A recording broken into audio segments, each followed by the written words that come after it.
In this video, I'm making my knife number 97. It's a feather Damascus kitchen knife. So it's going to be a feather, and I'm going to stack up my 15N20, which has the N stands for nickel, and that will be the contrast steel.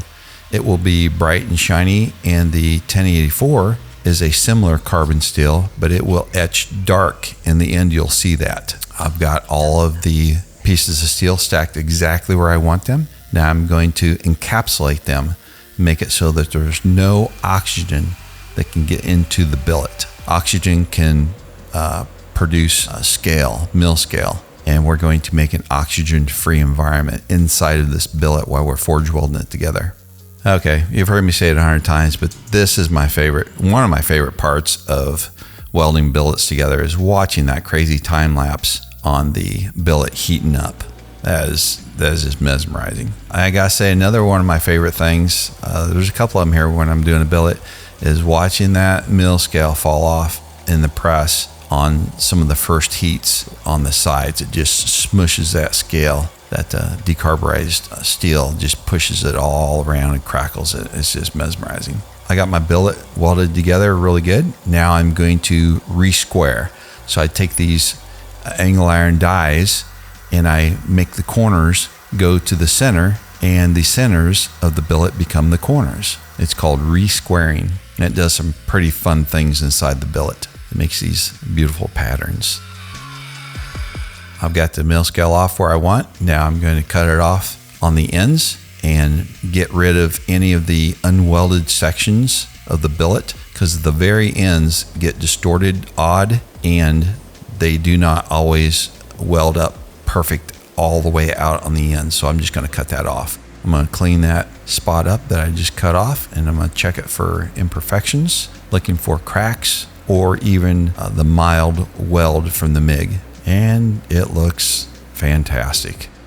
Now I know that I've taken all the icky stuff out on each end of the billet. I'm going to stack this up, it looks like 4 pieces, and multiply my layers exponentially. 3 pieces. Now we're cleaning them up just a little bit more, taking out any little imperfections in the steel, any slag or decarburized places. I'm putting them back in the vise. I'm going to weld them up to make sure that we don't get any oxygen inside those welds. We want a perfect weld, super clean. I got my billet super nice and hot around, it's probably around 2250, bumping 2300. Definitely don't go under 2000 when I initially do my forge welds. The metal's almost decarburizing out on the end. Just the surface of the metal is just almost starting to sparkle. If you get a sparkle, you've gone too far. So it's just almost right up against that spot. I've got it drawn out. What I'm doing here outside grinding with the big grinder is I am removing some of the MIG weld on the side of the billet, so I don't accidentally press them into the billet. That mild steel will show up into my final knife pattern. So I've taken it outside and I'm grinding those MIG welds off. Clean, clean, clean is the trick here. Now that I've got this billet forge weld together, I'm going to start pressing it the other direction. That's why I took those welds off. So I didn't want to push them into the billet. Kyle and I built this press, this hydraulic press, I don't know, 17, 16, 18 years ago. I don't know what it was, quite a while back. Kyle bought the components, about $800 worth of components. This press moves about 1 inch per second. It's very fast. It's almost like a hammer. On this particular pattern that I'm building, I'm doing 2 patterns within one pattern. So I build one billet with a particular pattern. Now I'm building another billet that will layer with it. So there'd be actually 2 billets come together to make my finished pattern in the knife. And we're going to encapsulate it so it doesn't get any oxygen in there as well. A little drama with the forge. It's fun to light them. A little whoosh, little burnt hair on the eyebrows maybe from time to time. That's not a bad thing.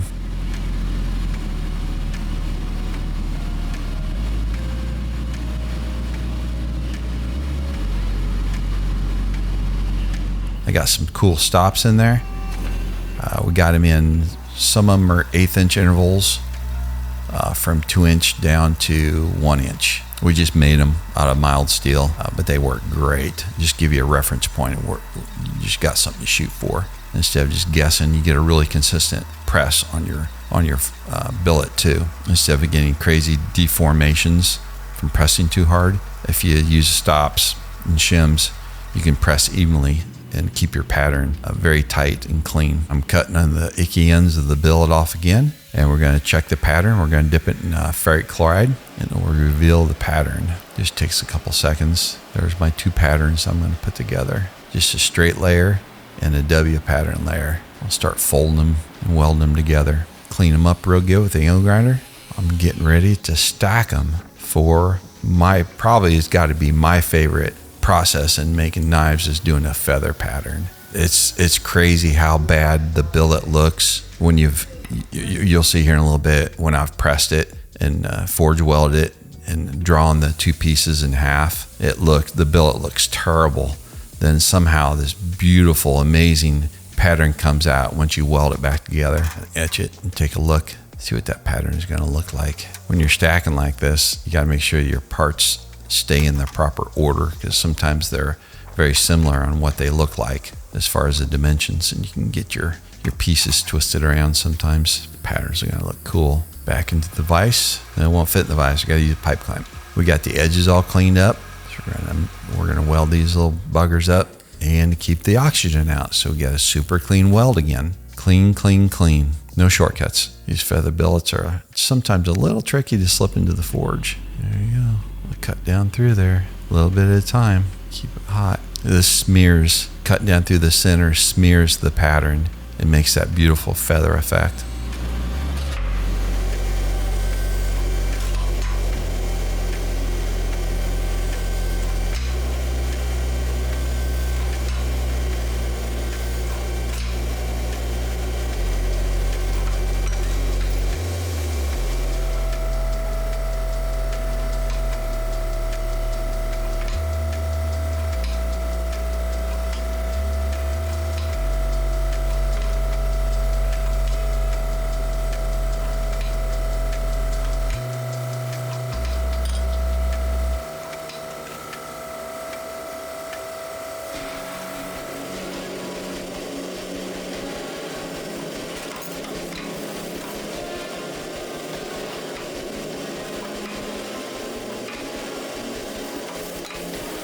Whoa, that's so cool. Cut down all the way through. That was a beautiful, beautiful stack of steel we had. The patterns were awesome. Good welds all the way through. Now look what we did to it. It's just, that billet looks really sad like this.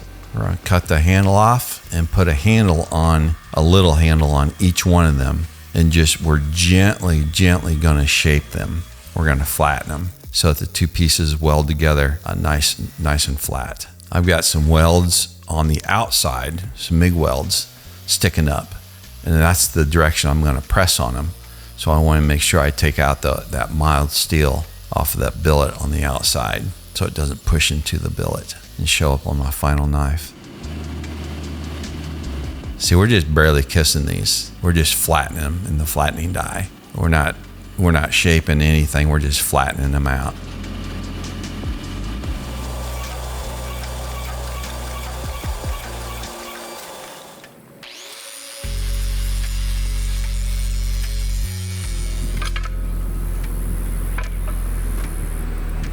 Got them cleaned up pretty good.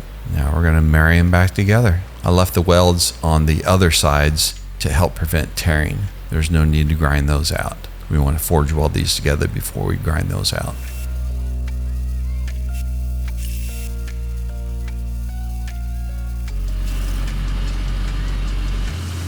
She's nice and hot, around 2200 degrees. Gentle presses. I'll press this maybe a 1/16 of an inch at a time. It takes me several heats, but I want to make sure that core is heated up real good, and I do just really mild heats and presses. I've got the billet weld together. I've got it drawn out. As much as I'm going to draw it out, I'm going to get ready to cut it, slices off of it now on the bandsaw. I did normalize this also in the heat treat oven. I did that off camera. I put it in the oven and heated it up to 1600 degrees and let it cool down to room temperature. Then I'll do 1500 degrees room temperature, then 1400. and it relaxes the steel. It makes it a lot easier to cut on the bandsaw. It's still hard to cut, high carbon steel.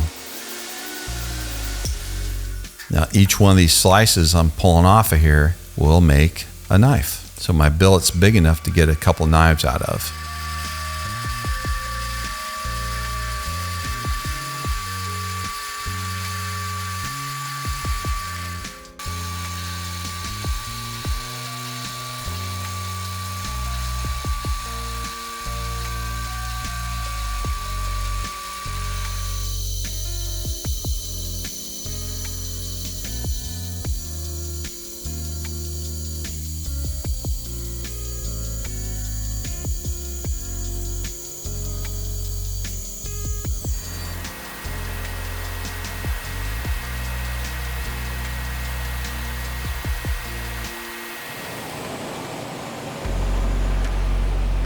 I want to see the pattern in here. That's why I cleaned it up so much. So I'm going to stick it right back in the forger and start welding on it. There's my pattern. Beautiful. You can see the two different billets when they are layered together.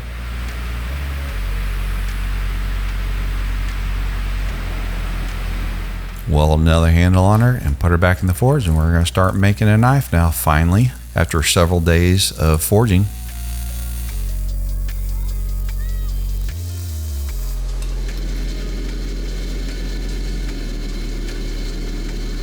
I like to get the tip started with a hammer, do it by hand first. I think it helps me lessen the chance of getting tears when I hand forge that tip. Because if I do it in the press, sometimes I've noticed that I can get tears a little easier and I gotta go back and fix them or grind them out. So if I hammer a little bit more in the beginning, it helps prevent the tears.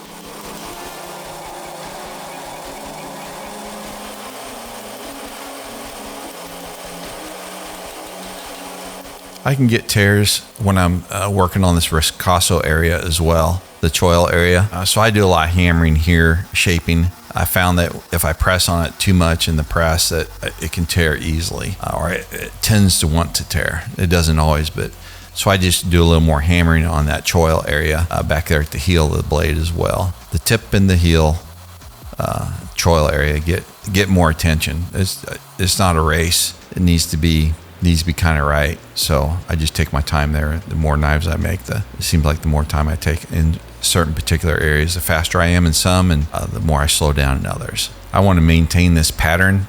That's why I didn't forge the bevel and the blade a lot. I wanted this pattern profile to have a particular look to it. So I didn't forge that taper down, the blade down a lot at the blade edge.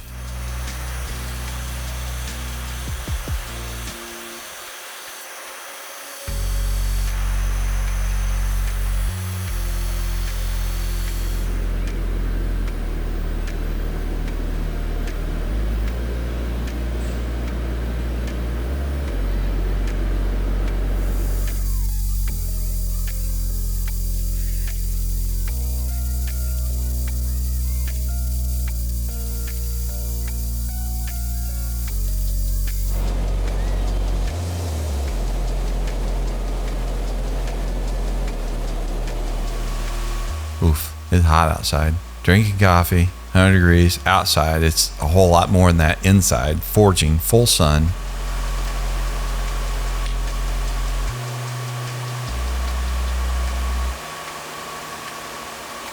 I did normalize off camera because I think I'm getting ready to heat treat now.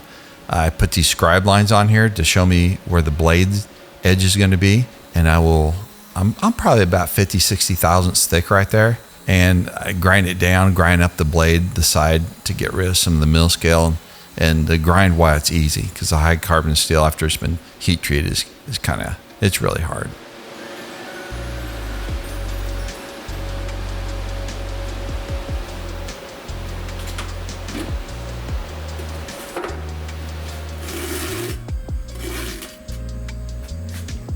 I just got done normalizing the knife, and you can see the beautiful pattern is showing up on it now. It was at 1600, 1500, 1400 degrees in a cycle, and it cooled down in between each cycle, and it relaxes the steel. Now we're getting ready to harden the steel. So what we're going to do is we're going to turn this up to, you can see the set point is at 1525. That's the temperature we're shooting for. And then we're going to put it in the oil and cool it down in just a second or two down below critical temperature, which is around 800 degrees.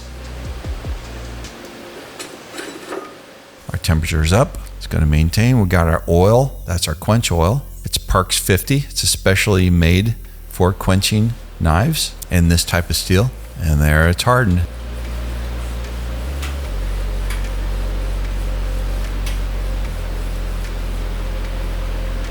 You still see the pattern in the mill scale. I took it over the surface grinder and did a hardness test on it with a file. Now I'm going to flatten it on the surface grinder. Flat and straight, flat and straight. I just gently dusted it on the surface grinder. It's still really brittle, so I'm going to bring it up to 390 degrees to temper it. The tempering relaxes the steel a little bit and makes it tough. It doesn't, it takes some of the brittleness out. Depends on how high you temper. It just makes it like a leaf spring in your truck or your car. Nice and flexible, but super tough, and it'll go back to its original shape.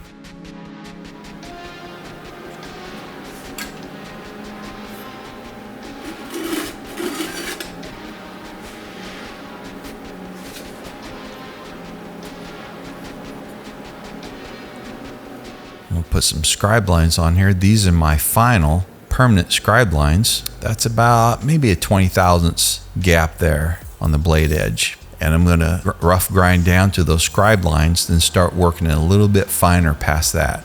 That's my rough starting spot. And I run those scribe lines back on the back side of the spine also as a reference point to make sure that I'm tapering my tang evenly. It's just a visual reference point. I don't grind to those lines by any means, but I can look when I'm doing my distal taper on the blade if I'm starting to get off on one side or the other. Got it rough ground in. I got a 120 belt on there now instead of the 36. We're going to take a quick look at the pattern. We're not quite there yet. We're getting really close to hand sanding. We got to put an S grind in it also. This will just give us a good idea about what we're going to be looking at. I like the center of the patterns just gently above the center of the knife. So I drew that bottom section out. I did draw a little bit of a taper out on the knife at the blade edge when I was forging it, just a little bit. We're going to do a little performance test on our knife, so we're going to put our convex on the blade edge now. I'm probably around 17 thousandths thickness on the blade edge, so I'm going to convex it down to that, and I'll run that convex up on the blade maybe 3/8 of an inch. I'm going to hand sand the spine of the knife just a little bit to soften it. I've got chefs that like a very sharp edge on the back side of the knife on the spine, but this is going to be for probably be for a user in the kitchen, and we're getting ready to put the S grind in here. So I'm going to do a layout and mark this where this S grind goes. I'm just not going to go over to the grinder and start guessing. We want to know exactly where it's going to start and finish. We won't exactly hit it, but we're going to come oh so very close to these lines. I know they are marker lines, but they will give me a very clean reference point of where we want to start and stop. I'm using a 14-inch radius on this particular knife because it's got a nice thick spine. So this is a weight reduction, and grinding this grind in here will help with food release too. It does more good on the weight reduction. It makes the knife very fast forward than it does for food release. It assists with food release, but it does not prevent it. But it does make the knife very fast forward. This is a 36 grit belt, so it's grinding pretty good. Then I'll bring it back to a 120 and then probably like a 320 grit when I'm all done. I have several different S grinds, S grind platens I use. I made a 48, a 36. I made a 36. I used it like once and it was too broad. Maybe I'll use it on a really tall knife someday, maybe. But I made a 24 and it worked really good for a long time. I thought, well, I'd like to cut that in there a little bit deeper. So I made a 14. And you can't use that if your knife spine is around 150 thousandths. It makes the center of the knife way too thin. On this particular knife, I'm already going to end up with maybe 30 thousandths to 40 thousandths on the S grind in the center. So the blade's only that thick right in the center, which is just about as far as you want to go. It's very comfortable, but you wouldn't want to remove much more. I've got the S grind where I want it. I'm going to start working on the knife and different aspects of the knife now. So if you go past 320 grit, you're just going to scuff and scratch it up. So I leave it at a fairly finished grit and start working other components like etching my name in right now with the IMG stencils and the chemical electro etching, and fitting the guard or bolster in the handle so the blade's at 320. It won't get messed up too much at 320.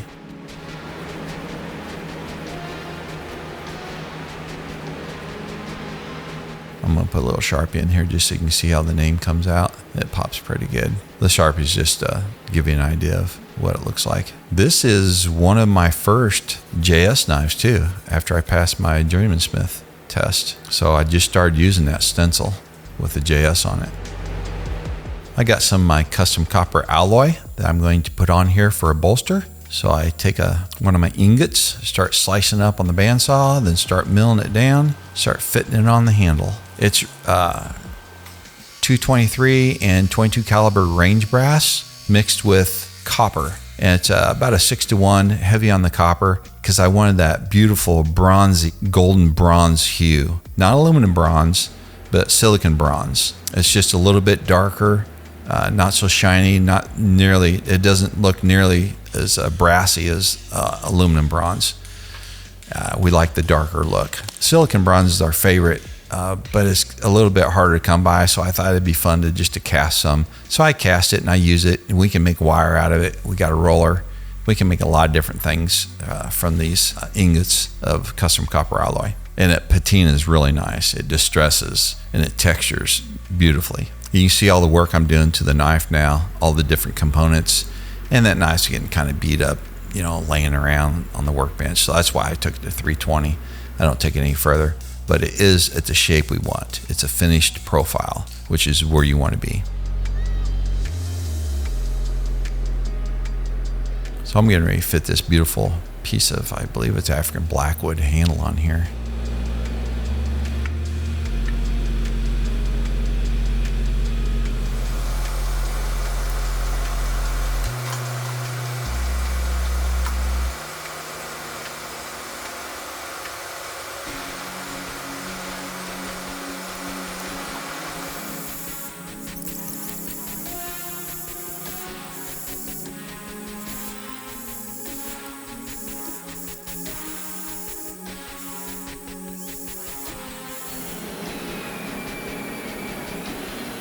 That's a high RPM drill from Harbor Freight. It's a 3600 RPM. It's like a rotary tool at that RPM. So you can stick a file on that, a chainsaw file. You can stick a drill bit in there, and it helps to fine tune to get that tang fit just gently snug on the handle without being loose or too tight.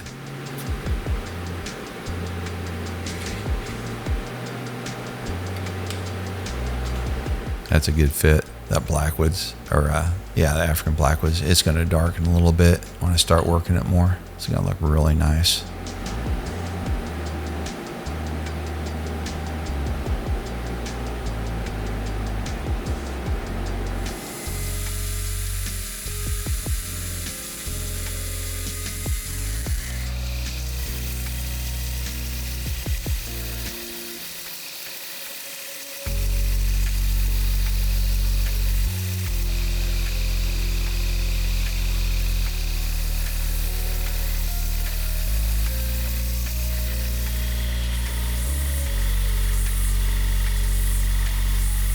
Start profiling the handle. Layout lines are really important for me. Kyle can go over and just start eyeballing it and make it come together, but I'm not there yet. He does layout lines on some stuff for sure, a lot, but on something like this, he'd just come over and start carving on it. It'd come out beautiful, but I'm not quite there yet. I'm working with layout lines, and it's safe. I do a lot less hand sanding and filing, rasping, like right here on the 2-inch round wheel. I'm getting really good at rough profiling with the round wheel. So it really helps keep your time down on the builds. I got radiuses marked on the back of the handle there. I got radiuses on the front to go by, just pencil lines, just to give you a reference point. We got a great exhaust system in the shop, a 5-horse, a 2000 CFM, 4-inch. It's got an 8-inch intake, but we got 4-inch lines going to all the equipment.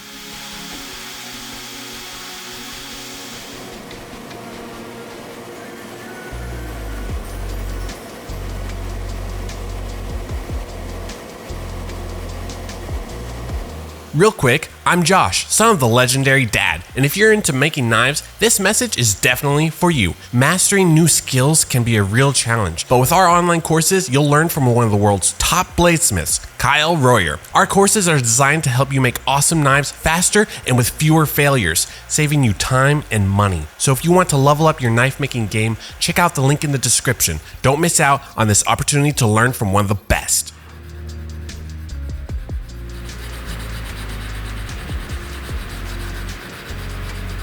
Ran into a little bit of a little hole, little knot hole there in the handle on some of my finished sanding. So a little CA is going to just fill that just beautifully. That wood it's not a fancy piece of wood, but it's just got this beautiful grain to it, beautiful colors. And it really polishes up nice as well. It's naturally stable.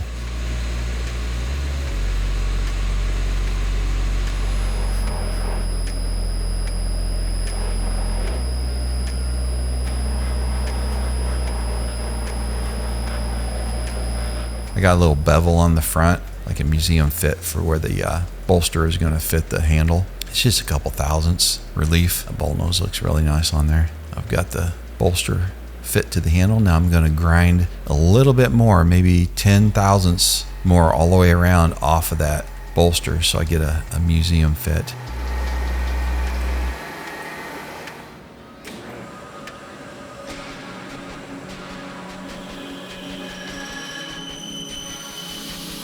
Grinding in my bevels. I like to put a little bevel on the front of the bolster. It makes a really nice place for it to pinch the handle, and it's a great reference point also. And it just adds a little more profile to the knife. Just a fun thing. It's just a little more time, a little more money, but it's fun to do to give to the client. I like it. I suppose my clients probably do too.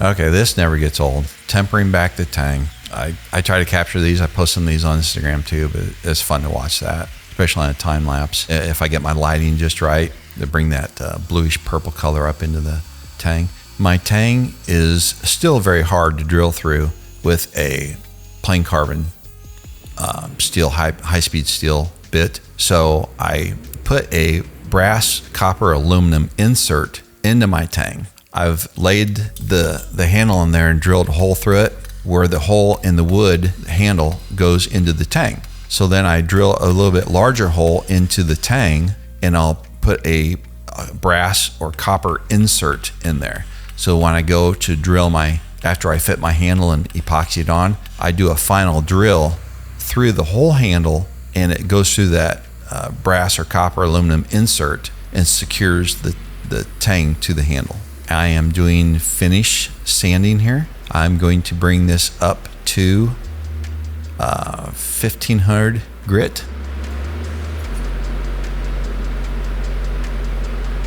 And I'm going to put it in the ferric chloride and start etching. This is the final etching. I'll do this in the ferric chloride several times, sand between etches. The nice bold pattern.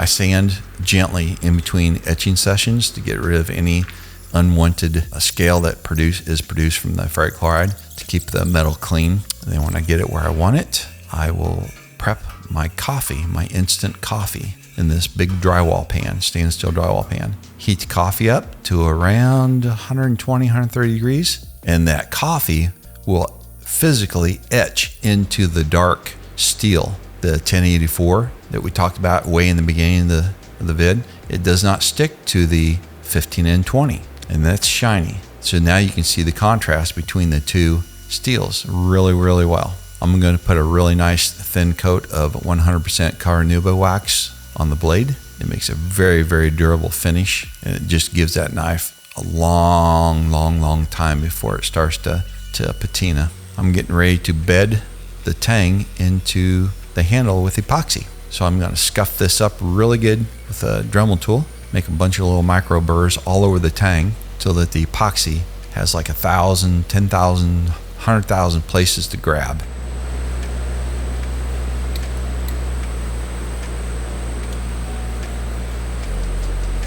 Mix my epoxy G-Flex moist system. I take my time here to get 100% coverage. Coat the tang really well, the ricasso area. Coat the bolster. Recoat the tang, fill the handle full of epoxy, let it ooze out, which it did off camera. Now I'm going to clean up the extra epoxy that oozes out. And a pro tip here is the epoxy can ooze out for several hours and it's still pliable, barely pliable after an hour or two.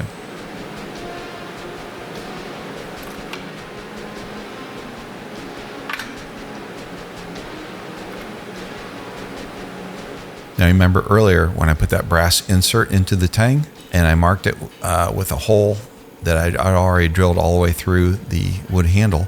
Well, now we're drilling a slightly larger hole, our finished hole size, all the way through the handle, in through the tang with a brand new hole in that brass insert. So everything's going to fit super gently snug. It's going to be great. Real nice and gentle. This knife is finished. No need to get in a hurry here. This needs to go just nice and smooth. If you took a half hour drilling this hole, it wouldn't matter in the grand scheme of things. I've got a beautiful dome on there, gently domed. I wrap tape around it so I can buff that domed pin. It's real subtle. You can see it, but you can hardly feel it. And it does make a very nice indexing spot, so you know where your hand's at all the time when you feel that. Kyle got me on this using this clear magic tape to protect the Damascus from getting any stray scratches up on the blade. The Broadbeck sharpener works great for this, but sometimes on those early grits, 220, 400 grit, they can throw stray scratches up on your Damascus, and you have to look really close to see them, but they're there.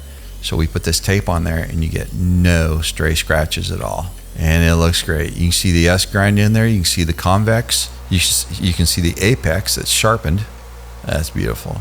You see my name in there a little bit. It's hard to show up on the Damascus. I did its distressed patina on the bolster, which looks incredible on my custom copper alloy. It's African blackwood, polishes up just beautifully. This pattern is a little bit different than what I've done before. It's a little more bold. We wanted something that was going to really show good in the kitchen. A little bit more dramatic pattern here, and I love it. For you guys out there that have not done a feather yet, it's a little scary, but once you do it, you're going to have a failure. You can fix it, but just go do it. The feather is going to take your knife into another level. It's just going to bring an aspect of your knife making together.